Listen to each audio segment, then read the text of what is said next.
Kami dari kelompok 3, kelas C, angkatan 2017, program studi S1 Farmasi, Universitas Megaresty Makassar. Saya di sini akan saya dan teman-teman saya, dan saya sebagai pemateri akan menjelaskan kami akan menjelaskan bagaimana itu screening resep, konseling obat, sampai pemberian obat kepada pasien, dan beberapa penjelasan dari apoteker. Nah, obat yang kami ambil di sini yaitu adalah obat diabetes. Nah, sebelum kita masuk obat-obat diabetes ini, kami terlebih dahulu harus mengetahui apa itu diabetes. Nah, diabetes adalah suatu kondisi yang menyebabkan tingginya kadar glukosa darah atau kadar gula dalam tubuh. Nah, hal ini dapat terjadi ketika tubuh kita tidak dapat membuat atau menggunakan insulin seperti yang seharusnya. Nah, apa sih itu insulin? Insulin sendiri adalah zat yang membantu tubuh kita untuk menggunakan gula dari makanan yang kita konsumsi.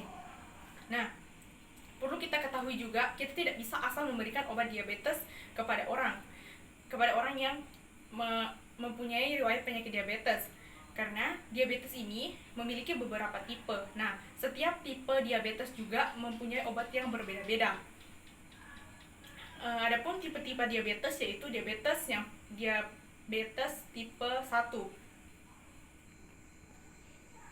Nah, kita masuk kepada diabetes mellitus tipe 1. Nah, diabetes tipe 1 adalah penyakit autoimun kronis yang terjadi ketika tubuh kurang atau sama sekali tidak dapat menghasilkan insulin.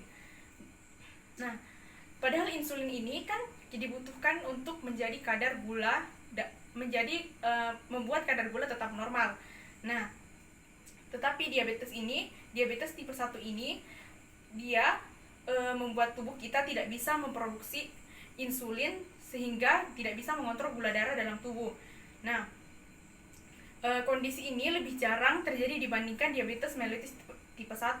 Nah, umumnya diabetes tipe 1 dia terjadi pada anak-anak, remaja, atau dewasa muda, meski bisa terjadi juga pada usia berapapun.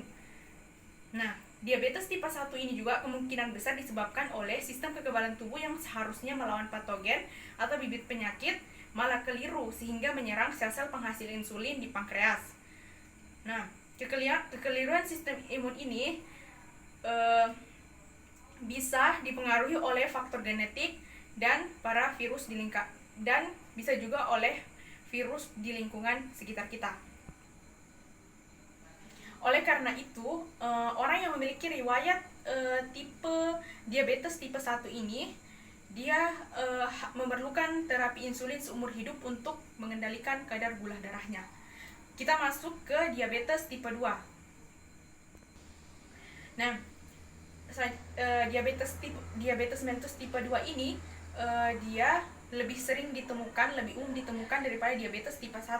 Nah, diabetes ini dapat menyerang siapa saja pada semua kalangan usia. Namun, diabetes tipe 2 ini biasanya lebih mungkin terjadi pada orang dewasa dan lansia karena faktor gaya hidup yang tidak sehat, seperti kurang gerak dan kelebihan berat badan. Nah, gaya hidup tidak sehat ini menyebabkan sel-sel tubuh kebal atau kurang sensitif merespon hormon insulin. Kondisi ini disebut juga dengan resistensi insulin. Akibatnya, sel-sel tubuh tidak dapat memproses glukosa dalam darah untuk menjadi energi, dan glukosa ini akhirnya menumpuk di dalam darah. Nah, untuk mengatasi gejala diabetes tipe 2, pasien perlu menjalani pola hidup sehat, terus seperti mengatur pola makan dan memperbanyak aktivitas fisik. Dokter juga biasa memberikan obat diabetes untuk menurunkan gula darahnya. Nah, tidak seperti diabetes mellitus tipe 1 yang memerlukan tambahan insulin, pengobatan melalui terapi insulin tidak umum dilakukan. Untuk mengetahui apa saja obat dari diabetes mellitus tersebut, mari kita dengarkan penjelasan dari teman-teman saya. Permisi Kak. Iya, silakan duduk. Terima kasih Kak. Ada yang bisa saya bantu? Tapi Kak mau tebus resep Kak? Oh iya. Ini resepnya dari dokter Sulut Hisayin. Iya, Kira-kira siapa yang sakit? saya sendiri Kak.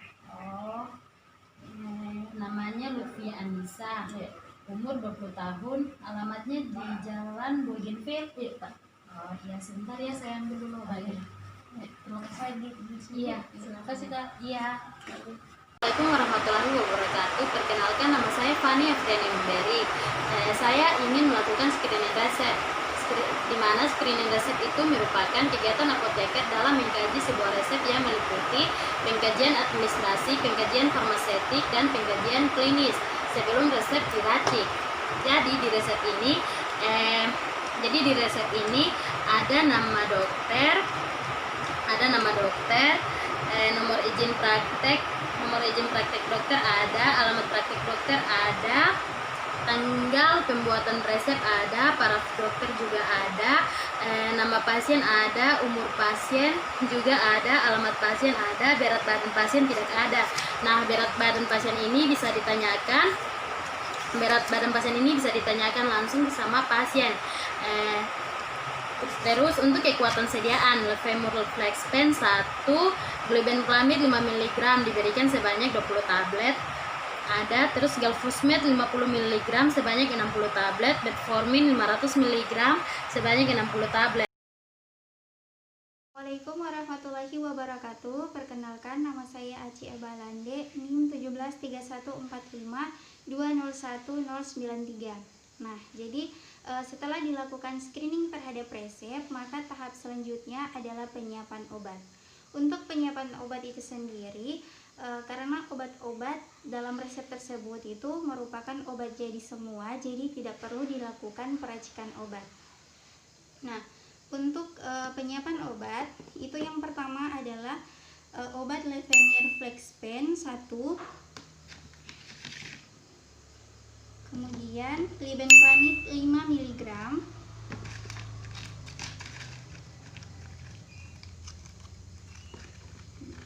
kemudian obat Galfusmed 50 mg, dan obat Metformin 500 mg. Oke. Nah, jadi setelah obat-obatnya itu sudah disiapkan seperti ini, maka kita perlu mempersiapkan etiketnya. Nah, untuk penulisan etiketnya, obat pertama jadi nomor 1, tanggal 29 bulan 10 2020, untuk pasien atas nama Lutfia Anissa. Jadi untuk obat yang pertama adalah Levemix Flexpen ini, dia pagi 6 menit, sebanyak 6 menit sesudah makan. Nah, setelah ditulis etiketnya, maka obat tersebut dimasukkan ke dalam sak obat, kemudian diberi etiket.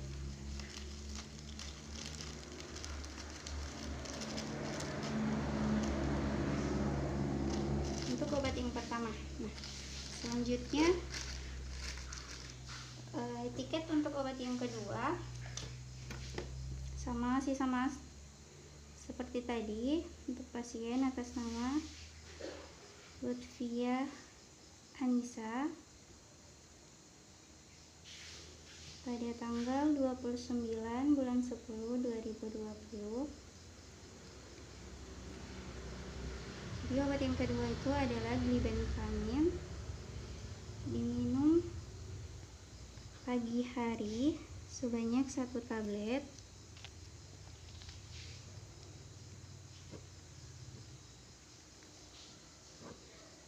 Jadi pagi hari sesudah makan.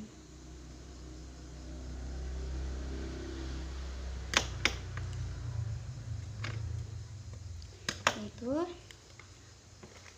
masukkan ke dalam sak obat.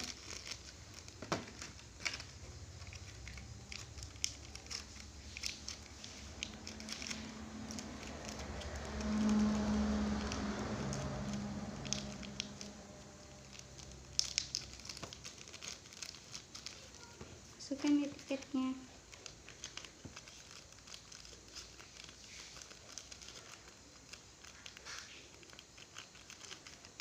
Kemudian obat yang ketiga adalah Glufosinate. Etiketnya tanggal 29 bulan 10 2020 untuk pasien atas nama Lutfia Anissa, itu 50 mg, diminum pagi sebanyak 1 tablet dan malam sebanyak 1 tablet. Jadi 2 kali sehari dia diminumnya, pagi dan malam sesudah makan. Dan masukkan juga ke dalam paket, ke dalam sak obat.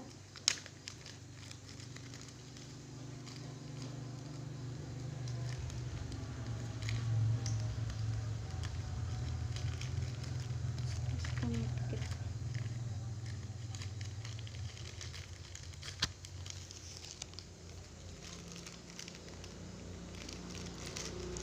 Begitu juga obat yang keempat, yaitu metformin. Metforminnya nama pasien Lutfia Anissa, tanggal 29 bulan 10 2020. Diminumnya pagi sebanyak 1 tablet, siang sebanyak 1 tablet, malam sebanyak 1 tablet. Diminumnya sesudah makan. Jadi untuk obat yang ketiga ini diminum 3 kali 1.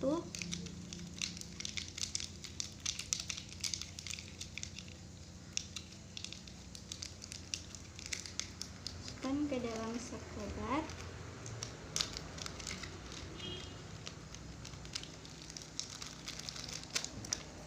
Masukkan etiket.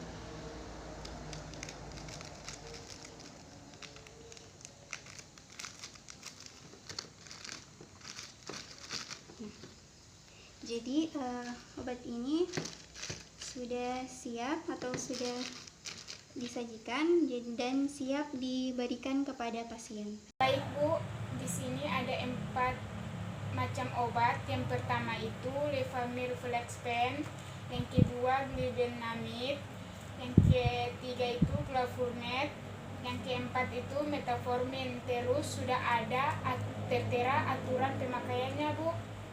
Bu, bisa nggak saya dikasih informasi tentang obat-obat yang saya konsumsi? Oh iya Bu, bisa sekali. Nanti apoteker penanggung jawab kami yang akan memberikan informasi mengenai obatnya ya Bu. Oh iya Bu, terima kasih Bu. Selamat sore Mbak. Sore, ada yang bisa saya bantu Mbak? Ini saya mau konsultasi tentang obat sama pen insulin dari Dr. Zulkifli. Oh ya, bisa saya lihat dulu Mbak. Ini Mbak, ini resepnya dan ini obatnya. Oke. Mbak Lutfia Anissa ya? Iya. Oh iya, Mbak penderita diabetes ya? Iya. Oh iya. Di sini ada 4 obat ya Mbak. Iya. Baik Mbak, sebelum itu perkenalkan nama saya Apoteker Rina Safitri Ramadhani. Saya penanggung jawab apotek di sini ya Mbak. Ya. Jadi di sini saya mau memberikan informasi dan bagaimana tata cara untuk mengkonsumsi obat yang Mbak dapat dari Dr. Zulkifli ya Mbak. Ya. Oke, baik, saya akan mulai penjelasannya ya Mbak. Baik Mbak, saya jelaskan dulu yang jenis tablet ya Mbak. Jadi yang pertama ini ada Glibenclamide. Jadi Glibenclamide ini Mbak konsumsi 1 kali sehari ya Mbak. Ya. Ini dikonsumsinya pada pagi hari setelah makan. Ya Mbak. Terus yang kedua itu ada Galfusmed. Nah, Galfusmed ini Mbak dikonsumsi 2 kali sehari. Itu per 12 jam ya Mbak. Ini dikonsumsinya pagi dan malam. Sebelum atau sudah makan Mbak? Ini dikonsumsinya sebelum makan ya Mbak. Ya. Ya. Terus yang ketiga ini ada metformin. Ya. Metforminnya ini dikonsumsi 3 kali sehari ya Mbak. Jadi Ya. setiap 8 jam. Ya. Terus ini dikonsumsinya pada saat makan. Pada saat makan tuh maksudnya bagaimana Mbak? Maksudnya itu pada saat makan, jadi Mbak ketika makan itu jeda sebentar, kemudian konsumsi obat metforminnya. Setelah itu lanjut lagi makan. Nah, guna dari dikonsumsinya metformin pada saat makan itu karena metformin ini memberikan efek samping mual dan muntah. Jadi makanya dikonsumsi pada saat makan ya Mbak. Oke Mbak. Jadi Mbak, ini obat terakhir yang diresepkan sama Dokter Zulkifli ya Mbak. Ini namanya pen insulin. Jadi Mbak kalau bisa sesampai pulang dari sini Mbak segera memasukkan pen insulinnya ini di dalam lemari kulkas ya Mbak. Karena ini penyimpanannya harus di tempat yang dingin dan sejuk ya Mbak. Tapi jangan dimasukkan ke dalam freezer Mbak. Kalau bisa di tengah kulkasnya saja. Nah, jadi Mbak untuk penggunaan pen insulinnya itu, jadi yang pertama Mbak buka dulu penutup pennya, Ya. kemudian perhatikan insulin yang ada di sini. Nah, kalau insulinnya di sini kan jernih Mbak, jadi nggak usah diputar-putar lagi nanti. Tapi kalau misalkan nanti Dokter Zulkifli meresepkan kembali pen insulin namun berbeda dan nanti insulinnya keruh, itu artinya berarti itu mix ya Mbak, atau campuran, insulin campuran gitu ya Mbak. Nah, nanti kalau misalkan insulinnya keruh berarti Mbak putar-putar pen insulinnya di telapak tangan supaya bisa menyesuaikan kembali kejernihannya ya Mbak, supaya bisa disuntikan atau diinjeksikan ke dalam tubuh. Kemudian gunanya juga untuk diputar-putar sebelum penggunaan itu supaya karena insulinnya ini kan dari lemari kulkas ya Mbak, dingin, jadi harus disesuaikan dulu dengan suhu tubuh. Jadi gitu ya Mbak. Nah, kemudian ketika sudah dibuka dan diperhatikan insulinnya, nah Mbak pasang jarum jarum pen insulinnya ya Mbak. Jadi ini di sini itu jarum pen insulinnya Mbak. Nanti tinggal Mbak buka saja, kemudian pasang ya Mbak, pasang gini, terus buka yang plastik bening putihnya ini, kemudian nanti yang warna ungu saja yang ada di sini ya Mbak. Kemudian setelah dipasang suntiknya, pastikan bahwa pen insulinnya itu bisa digunakan atau berfungsi dengan baik, karena percuma saja kalau misalkan sudah diinjeksikan namun tidak berfungsi, itu akan membuat sakit di daerah injeksi. Jadi untuk mengecek apakah pen insulinnya bisa digunakan atau berfungsi dengan baik itu pertama Mbak putar yang di bagian ungu ini, yang berwarna ungu, putar sampai terdengar suara klik. Nah, ketika terdengar suara klik, maka Mbak bisa membalikkan seperti ini, kemudian tekan sedikit, dan apabila keluar cairan dari pen insulin ini, berarti pen insulin itu bisa digunakan atau berfungsi dengan baik ya Mbak.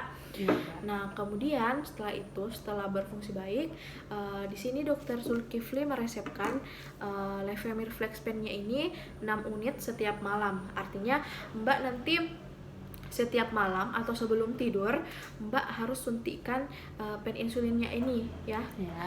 Itu dia digunakannya secara teratur ya Mbak. Misalnya Mbak gunakannya itu pada saat jam 9 malam untuk hari ini. Nah, untuk besoknya Mbak itu harus berulang penggunaannya. Jadi tetap harus 9 malam, jam 9 malam sebelum tidur ya Mbak. Nah, kemudian di sini dosisnya 6 unit. Berarti yang di bagian warna abu-abunya ini Mbak putar sampai mendapatkan angka nomor 6. Nah, kalau misalkan sudah mendapatkan angka nomor 6, berarti sudah bisa digunakan. Nah, untuk menginjeksikannya ini itu harus di kulit subkutan atau di bawah kulit, dimana itu merupakan bagian-bagian yang berlemak ya Mbak. Jadi misalkan di bagian bagian paha bawah, sebaik itu sebelah kanan maupun sebelah kiri, begitu juga dengan lengan atas yang bagian bawah sini ya Mbak, bisa dibagi sebelah kanan maupun sebelah kiri. Nah, bisa juga di bagian perut yang dekat pusar ya Mbak, di situ kan yang di bagian berlemak, jadi di situ juga bisa. Nah, untuk menginjeksikannya itu Mbak harus misalkan kalau Mbak mengambilnya di bagian perut itu dia harus lebih berhati-hati lagi ya Mbak, karena kalau di bagian perut itu dia tidak boleh dekat dengan pusar dan tidak boleh sampai ke tulang rusuk pada saat menyuntikannya ya Mbak. Jadi ketika disuntikkan pen insulinnya ke dalam tubuh, bagian perutnya itu harus dicubit dulu sedikit Mbak, atau maksudnya diambil sedikit dulu seperti ini ya Mbak. Seperti ini diambil dulu begini, terus nanti disuntikkan gitu ya. Disuntikannya juga ada caranya Mbak. Dia harus lurus atau 90 derajat, tidak boleh miring ke atas maupun miring ke bawah, karena itu akan menyakitkan tubuh Mbak ketika diinjeksikan. Nah, jadi jadi posisi tangan Mbak harus lurus seperti ini, kemudian suntik ke dalam tubuhnya Mbak, kemudian tahan dulu selama 10 sampai 15 menit. Kemudian setelah itu tarik keluar pen insulinnya. Kemudian jarum yang tadi digunakan dimasukkan kembali ke tempat plastik yang warna putih itu ya Mbak, kemudian dibuang. Oh, berarti pen insulin 1 kali pakai ya Mbak? Iya, seperti itu Mbak. Ini hanya 1 kali pakai. Jadi nanti kalau misalkan habis, nanti Mbak bisa kembali ke dokter Zulkifli untuk diberikan resepnya lagi Mbak. Jadi Mbak, semuanya sudah ya saya jelaskan mengenai obat-obatnya Mbak dari dokter Zulkifli.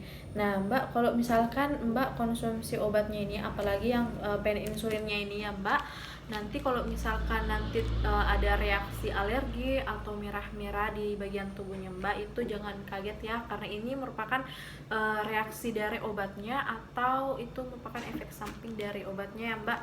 Iya Mbak. Ya, mungkin ada yang mau ditanyakan lagi Mbak, atau masih ada yang belum dimengerti mengenai obatnya? Sudah jelas Mbak, sudah cukup jelas semuanya. Oh iya, ini Mbak obat dan resepnya. Iya, terima kasih Mbak. Iya, sama-sama. Sehat selalu ya Mbak. Iya Mbak, terima kasih. Itulah tadi penjelasan dari teman-teman saya tentang bagaimana dari screening resep, konseling, hingga pemberian obat kepada pasien, serta beberapa penjelasan dari apoteker mengenai obat diabetes. Semoga bermanfaat dan tetap jaga kesehatan. Terima kasih. Wassalamualaikum warahmatullahi wabarakatuh.